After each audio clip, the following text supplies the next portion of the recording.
What is going on, everybody? This is Edgar from Order Flow School, and in today's video, I'm going to be breaking down the step-by-step process that led me to catch this long trade, which is of 1 to 4.5 risk-reward ratio and a four-figure trade. I'm going to be breaking down my step-by-step process that essentially led me to take this trade, why I took this trade, where I took this trade, and essentially why I exited this trade at this specific price point right here. So the first thing that always needs to be talked about when breaking down a trade is essentially talking about the current context. How do we know what context we're trading in, and how do we know essentially what our game plan for the day is going to be? That's exactly where we go to our higher time frames, and we essentially see the overall context and current market conditions.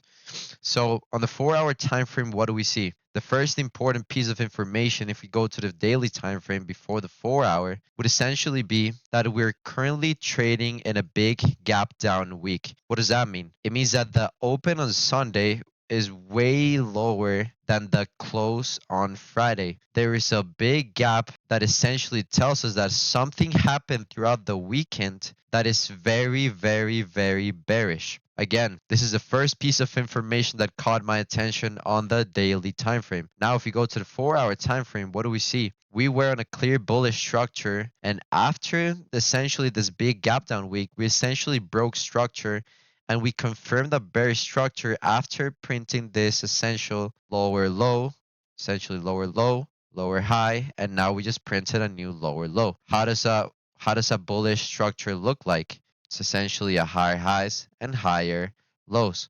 How do we get a break in structure? We stop creating higher highs and higher lows, and we start printing lower lows and lower highs, and that's essentially exactly what happened.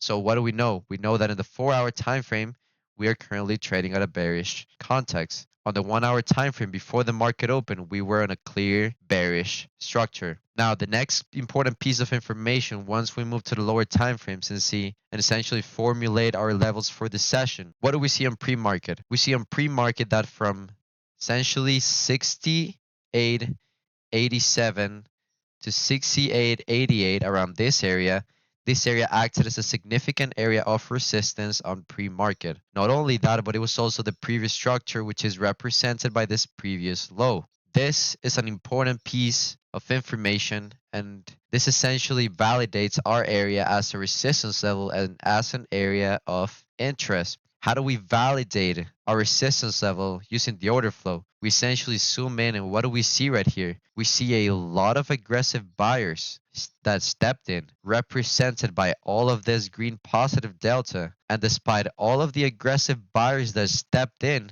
price failed to move higher. What does this tell us? This tells us that around this area, from 6887.5 to 6885, there is strong passive sellers essentially absorbing all of the buyers. So now that we have our area validated, our next step would be dropping down to the lower time frames and formulating a trade thesis before the market opens. This is essentially how the market looked like before the market opened. We have strong resistance right here, and then we have strong support right here. My initial game plan for the day was essentially looking for a failed breakout of pre-market resistance, again from 68.85 to 68.87, which would represent a lot of trap participants, the same situation that happened here, for a potential short targeting this area of support right here. That was our first thesis for the day, which essentially comes from aligning all the information that came from the higher time frames all the way until the lower time frames. What happens after the market open? We reject one time,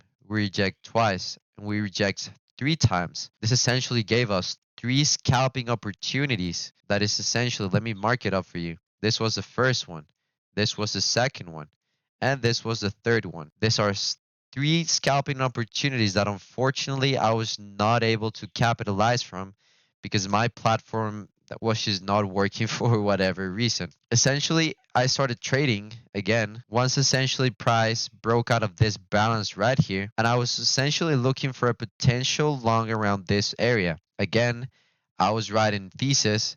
my thesis was right, but unfortunately, this again around this area, buyers were just not strong enough for me to consider placing a long around this area with my stop under this low and potentially targeting this resistance level. It was a trade that did play out, but unfortunately, I just did not get the confirmation that I was looking for. So, what's the next piece of information that essentially led me to my winning trade? If we zoom in right here and we look at the footprint chart, we see that this move right here was extremely aggressive. How do we know that?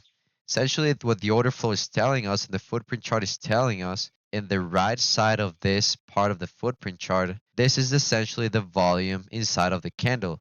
A lot of volume like this one represents that a lot of market participants came into the market. A lot of volume like this one represents, again, around this area, a lot of market participants stepped into the market. But what we do see inside of this candle is essentially a lot of low volume nodes where barely volume was transacted. There are multiple what I call low volume nodes. Essentially, this represents that all of this buying that stepped in, which is this buying, this positive delta, all of this buying was strongly getting rewarded, and essentially sellers were just not able to hold this level as resistance anymore. What do we get after that? We get an aggressive breakout to the upside with acceptance of higher prices. What do I mean by acceptance of higher prices? We essentially got a break out of this resistance level and price continued to print higher highs and higher lows and essentially moved away from this resistance level right here. So once that happened, even though we were in bearish conditions, as I previously stated, this was for me where my game plan changed. Why did my game plan change? Because sellers just failed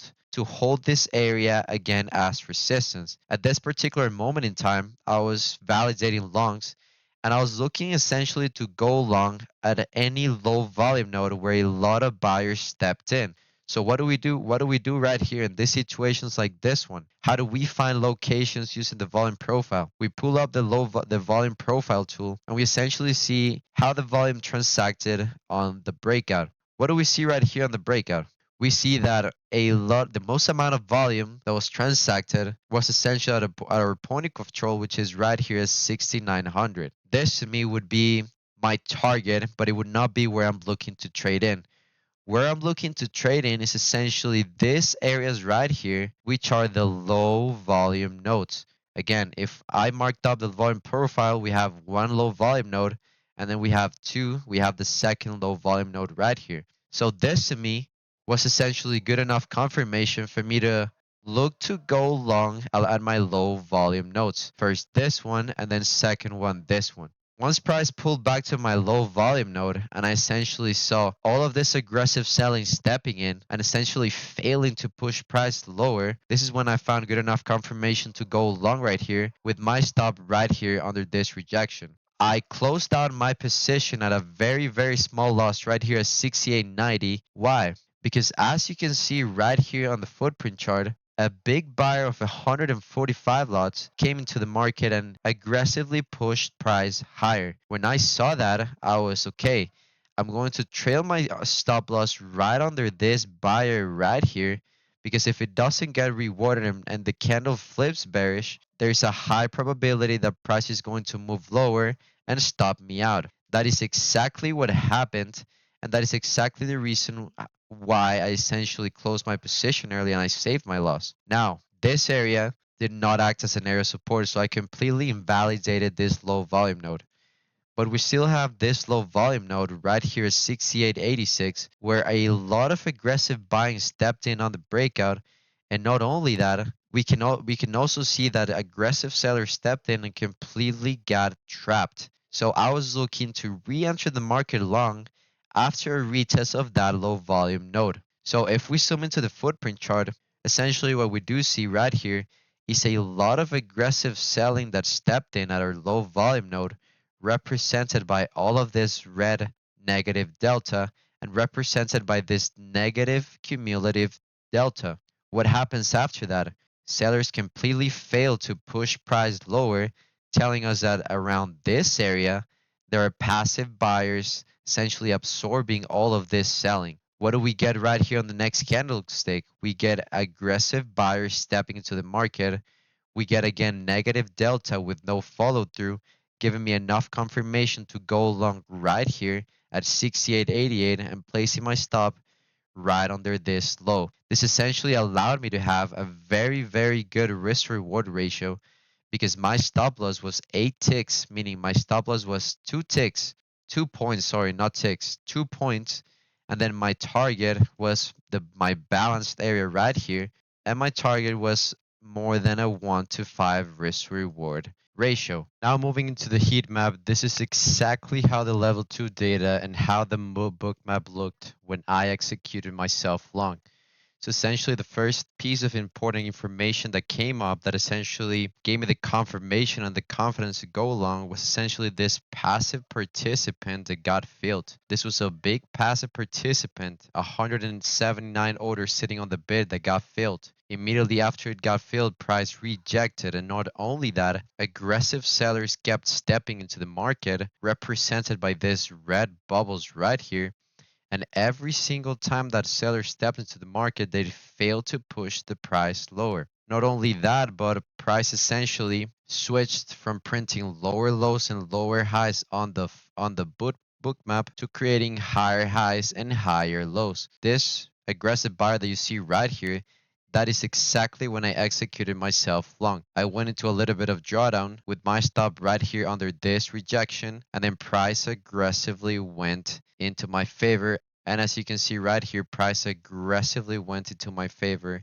and huge buying stepped into the market. Now moving into the exit and why I essentially exited my position. The first piece of information that essentially led me to target this area and exit my position right here was a price right here at 68.99 got to the point of control of the breakout. The point of control is again the essentially the area with the most amount of transacted volume occurred, meaning that this area could act as a magnet and could potentially act as a rejection zone, which it did. And then on top of that, essentially what I did, once I was up right here, because at one moment in time I was up a 5.6 risk to reward ratio. Essentially what I did, I moved into the 30-second time frame and I started essentially trailing my stop loss aggressively under the low of every single new candle because of the amount of strength that happened and the amount of buying that was coming in. Essentially, if we zoom into the footprint chart, I saw a lot of aggressive buying that stepped in this candle, and I trailed my stop right under the low of that candle in a way that if those buyers got trapped, I was not interested anymore in holding that position. And that is essentially why I exited my position right here at the 68.97s for exactly a for 4.5 risk to reward ratio.